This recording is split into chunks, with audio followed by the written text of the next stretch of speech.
Create a life you love.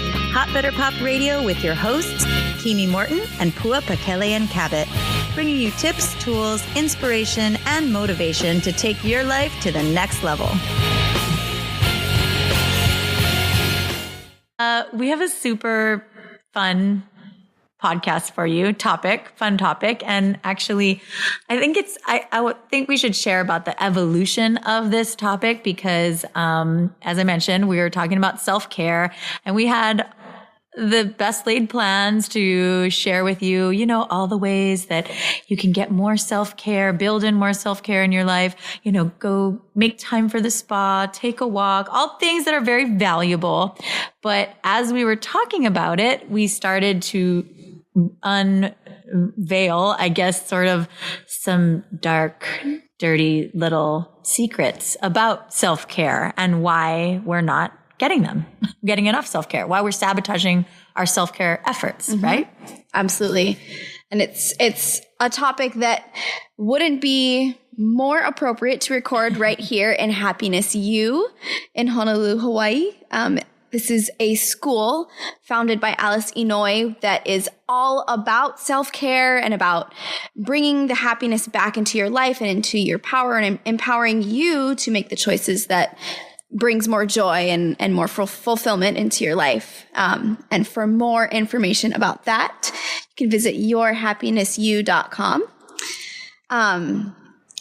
But yeah, totally. We sat here and we were looking at what we had written down and just kind of let the conversation evolve into something much deeper and more interesting, I think. Totally. Yeah. I think self-care is kind of a buzzword nowadays that, everyone's talking about. You can't pick up a magazine without seeing an article about how to take care of yourself more and build in more time for yourself. And I think it's partly because we're so crazy busy these days and we just have this, with social media and email and work and responsibilities. And even if you have children and multiple jobs and whatever it is, life is just crazier. Like, don't you hear people say that all the time? Like, I'm crazy busy. I'm so crazy busy. And so there's a real need, almost the backlash to all this information overload that's happening right now is this desire to go back to a calmer, more peaceful time when we weren't flooded by other people's news feeds and things dinging and pinging. And things can feel really crazy busy. And so that desire for self-care is really out there. And while it's great to think about that and think, okay, I need to meditate more. I need to get to yoga class. I need to walk. I need to calm myself. The reality is that is still not happening for a lot of people. I mean, as much as people are talking about self-care, why are people not adding this into their life or still having a hard time with it? And what we have found is that actually, it's a lot of self-sabotage that's happening in the pursuit of self-care. So that is what we're going to be talking about today. We are fitness trainers, right? And we encounter people every day who come in and talk to us about wanting to take that step forward and change their lives.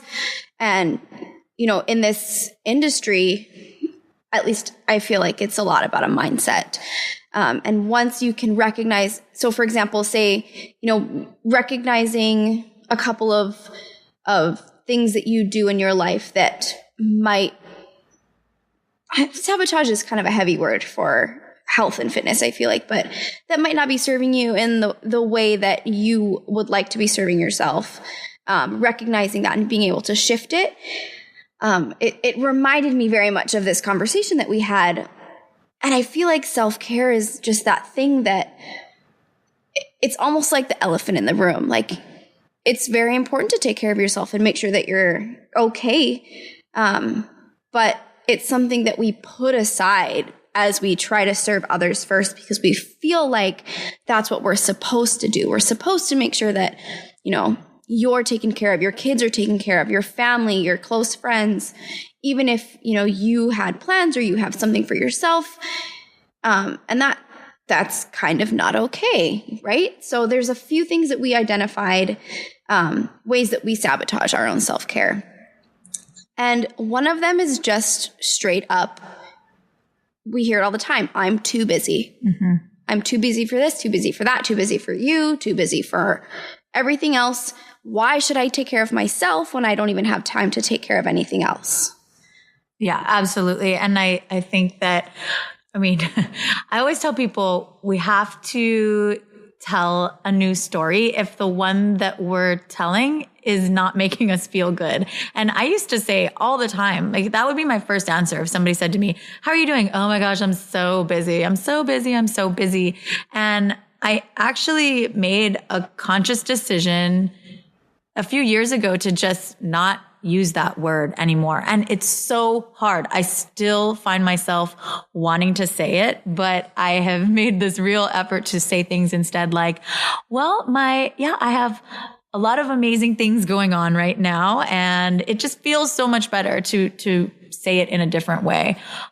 Because we all have the same 24 hours a day. And there are people that are, what is that one, Pinterest image you always see? Like there are people busier than you that are working out right now. And it really is about, it's about a choice. So, I would say, get rid of that word busy, first of all. And really think about it just bringing the consciousness of every time you say that word, I think is a huge first step. Mm-hmm.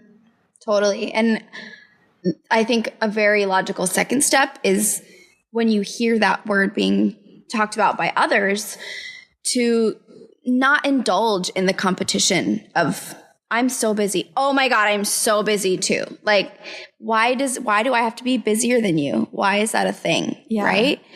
Does that make you more successful? Does that make you better at your job? Does that make you a better mom? Does that make you a better person? There's definitely a glorification of busy that's going on out there, and a competition of busyness for sure.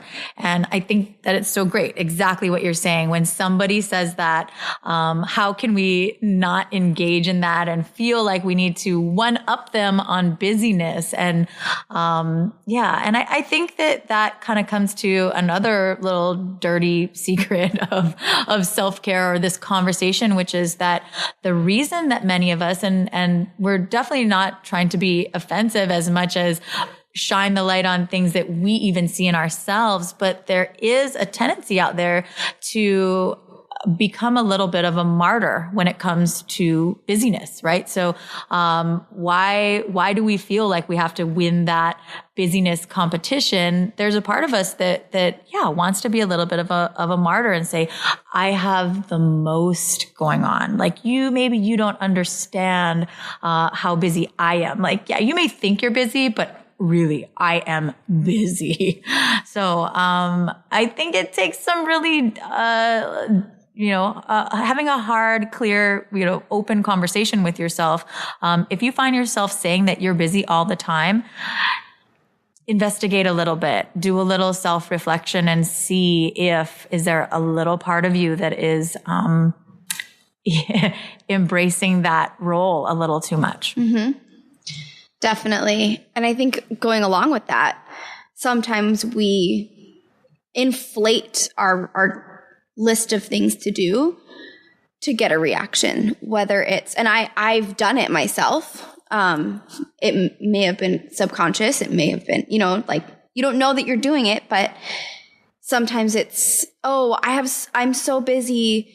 Let me tell you all the things that I have going on so that you, Mr. Spouse, can help me around the house, or so that you, my boss, won't give me more work, or so that, you, my friend, will help me with this. It's getting that reaction out of others in a way that affects your own life. And how about getting out of something you don't want to be doing, right? Yeah. Like, I'm so busy. That's a whole old, I'm washing my hair to that night thing, right? It's like getting out of something.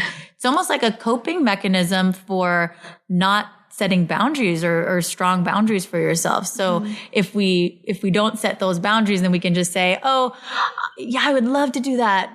Not really, but I'm so busy that I can't. So we use it as a tool. Definitely. And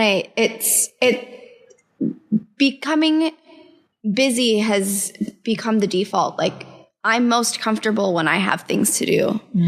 And when I'm not busy, I'm uncomfortable. Like, if I often find like I can't sit down and watch a movie without bringing my phone out and checking my email, or, bringing out my iPad and writing something or working on something for work, or even checking Facebook. I feel like keeps me busy in the times where I feel like I should just relax and enjoy the moment.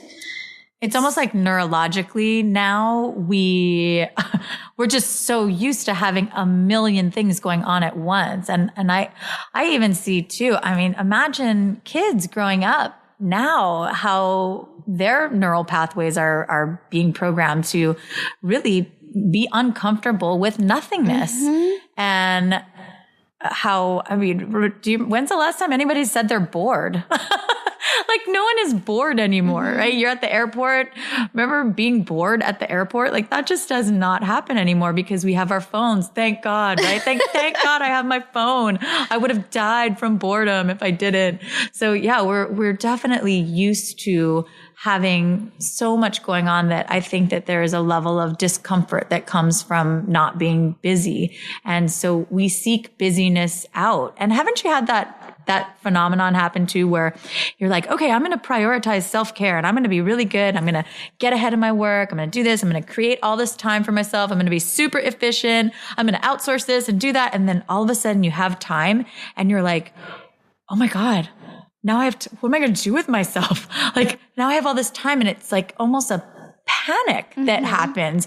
And that we have to be really careful about that, because that's when I think our subconscious, if we're not shining the light on these things, will say, oh, you're uncomfortable with being busy? Well, then, hey, I'll, have this thing happen to you, this accident happen, or, this injury happen, or this big, quote unquote emergency at work happen, so that you don't have to experience that discomfort of being quote unquote bored.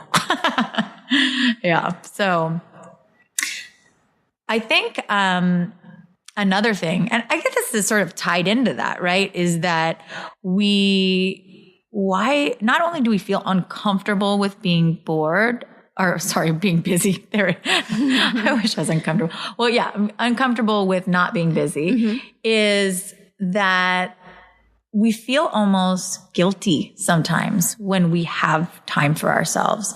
And that's a real problem. I see that in myself. And I think that it has something to do with that competition of busyness that's going on. We hear about how people have so much going on in their lives. And so when we have, even if we've done this really great work to create space in our lives, we feel almost guilty when we do have that, because, like, who are we to have free time when all these other people are suffering, right?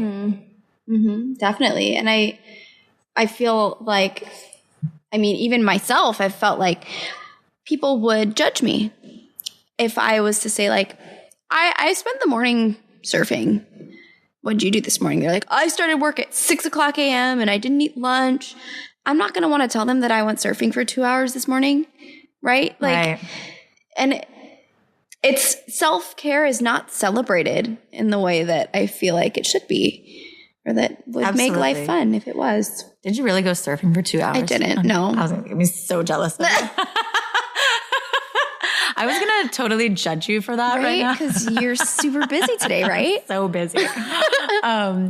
Yeah, no, isn't that true though? That's what it's about. It's like fear of being judged, right? Fear of being judged as lazy or overindulgent, or that, we've just selfish. And that's such a great point. And it's just I think that, if you have any questions, this is the test that I do for myself. So if I sometimes I'll ask myself, like, I think you can tell when somebody says to you that they're busy, how do you react? Right? That's a really good test. So for example, like just how we were kind of joking around, right? If somebody had said to you that they had gone surfing for 2 hours that morning, how would you react? Would you be like, oh my gosh, that's so wonderful, I'm going to do that tomorrow? Or would you be super annoyed with them? Would you be irritated? Would you be like, oh, she's lucky her, or, oh my goodness, like, she's so overindulgent, and, like, look at that. Are you irritated, or does that excite you? And are you feeling supportive of that kind of behavior? Because again, like, look at your subconscious. If you're judging people for having free time, guess what? Your subconscious is not going to allow you to have free time. So it's just like the conversation about money or abundance, right? If you go around saying like, oh, only if you're rich, you're evil, then on a subconscious level, you're going to stop that stream of abundance coming into your life because you don't want to be an evil person. And so it's the same thing with time. If you're judging people for having too much time, then how are you going to allow time into your life, right? How are you going to allow that relaxation, that self-care? Okay. So, so these are sort of the things, sabotage, the ways we sabotage our self-care. So what can we do about it? We can, as with everything else, we can reframe how we see self-care in our own minds.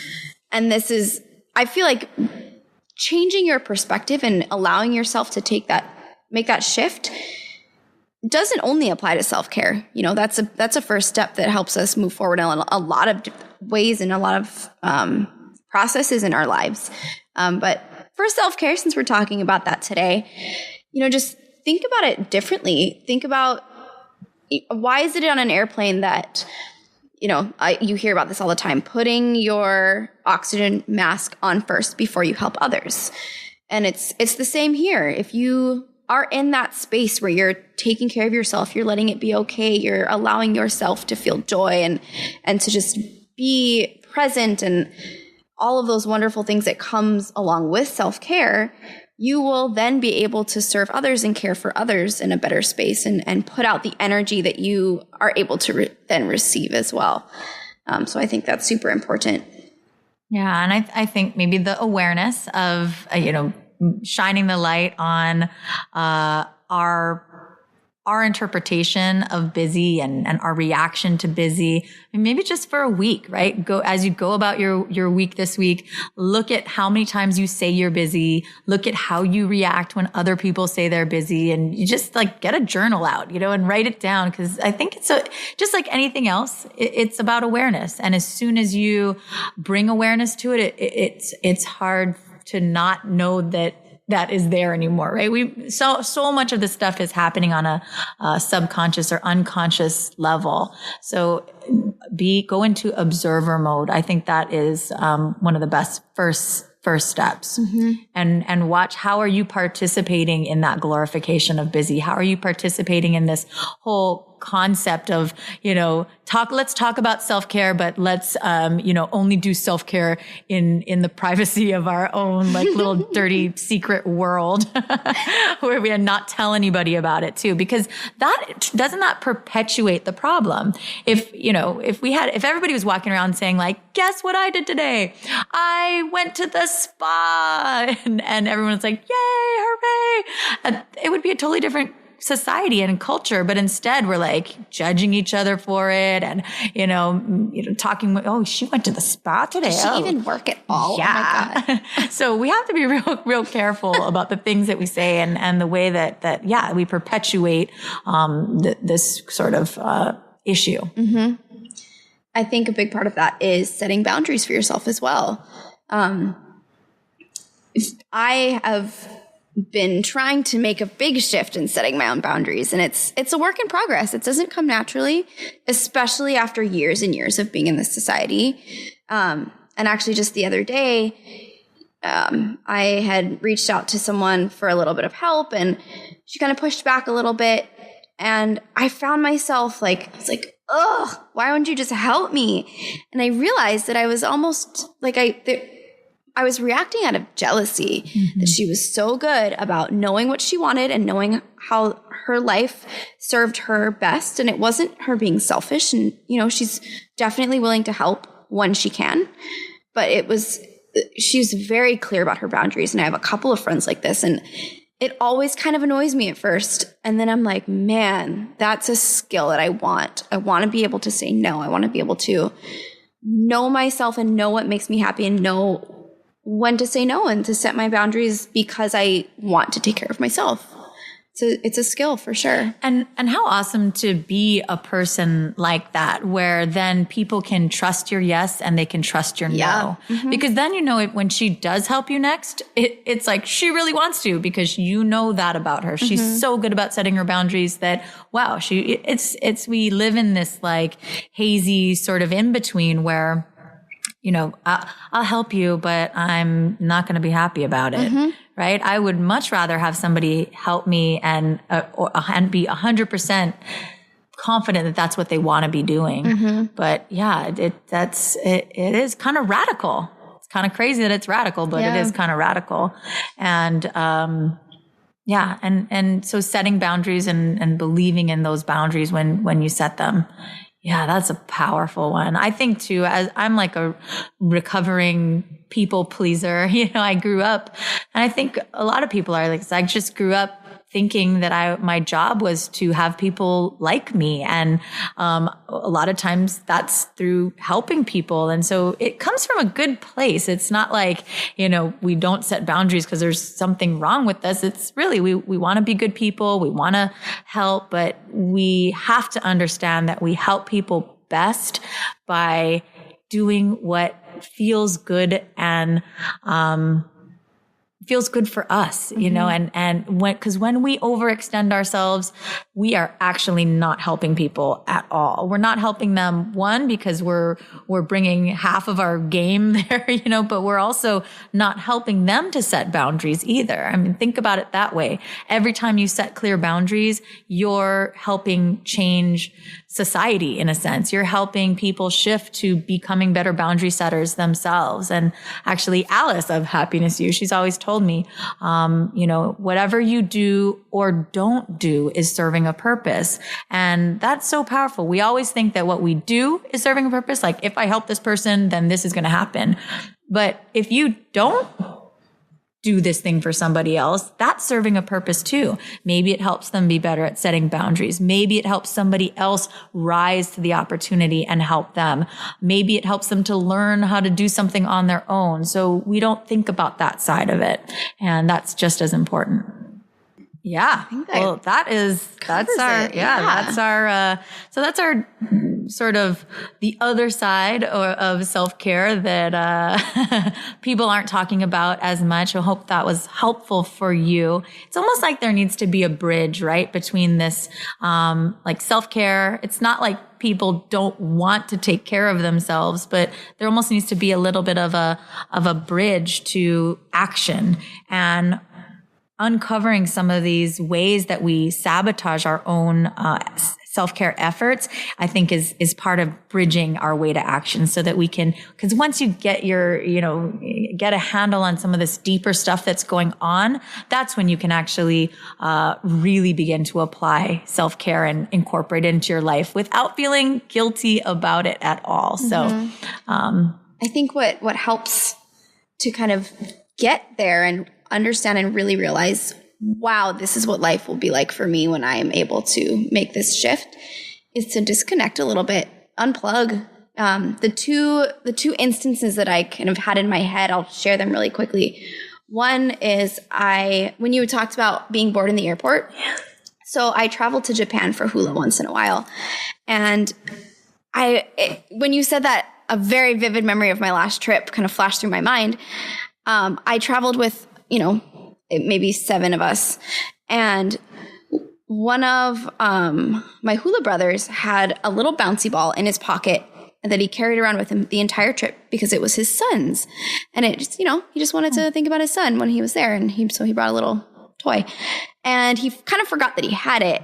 So when we were in the airport, we found it. And we were bouncing it all over the airport. And we made up all these little games because our cell phones didn't work in Japan, and the Wi-Fi in the airport wasn't working, and we couldn't check our Facebook and be on our phones. And that was, I mean, we were so present, and it was almost like we were kids again. And it was just very like, we were very happy. Yeah. It was like pure joy, right? And it was the moment where we didn't care about whatever was going on in the world. Whoever was trying to get in touch with us, they just couldn't because there was no internet or whatever we needed.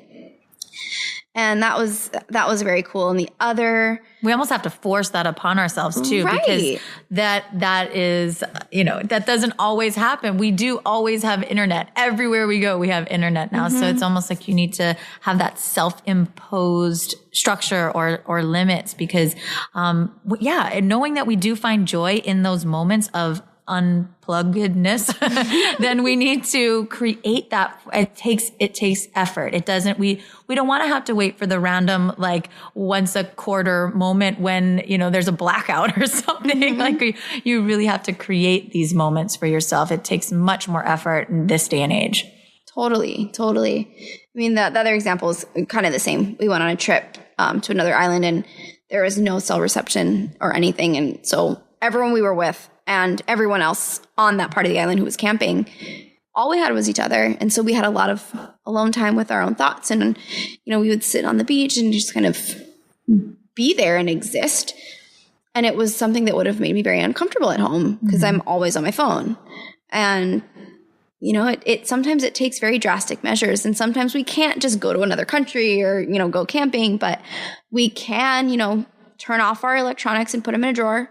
They're still there. It takes the self-control to not touch them, but it's something that I think is really important, to just be very present with yourself. I think it's a good point. And I think that actually, the reason that everybody's talking about wanting more self-care, it's become just this thing that we say all the time. I need to take care of myself more. I need to take care of myself more. I need more time for me. I think what people are actually saying is they need more time unplugged. And that's, sort of code for that. We don't actually associate the two often, but that's really what it is. I mean, why do we need self-care, right? It's because we're overstimulated. We have too much going on, and we're too accessible. I mean, look at the word self-care. It's because we have this natural need to go within and have that reflective time, have that time to connect with one or two, not 1,000 Facebook friends, at a time. And that desire is what's driving this discussion about self-care more and more. And yet we're trying to just put a bandage on it. Like, just go to the spa more, just go for more walks. And while that's great in theory, if you don't address these deeper issues, it's going to always be sort of just another thing that we feel we're failing at, right? So, yeah. All right. Well, that was fun. And we hope that you have a wonderful, reflective week, and look for those ways that you talk about busyness, and hopefully create some unplugged time for yourself and some time for some self-care. And we will talk to you guys real soon. You've been listening to Hot Better Pop Radio. Be sure to subscribe so you don't miss an episode. For more tips, tools, resources, motivation, and inspiration to create a life you love, visit us at hotbetterpop.com.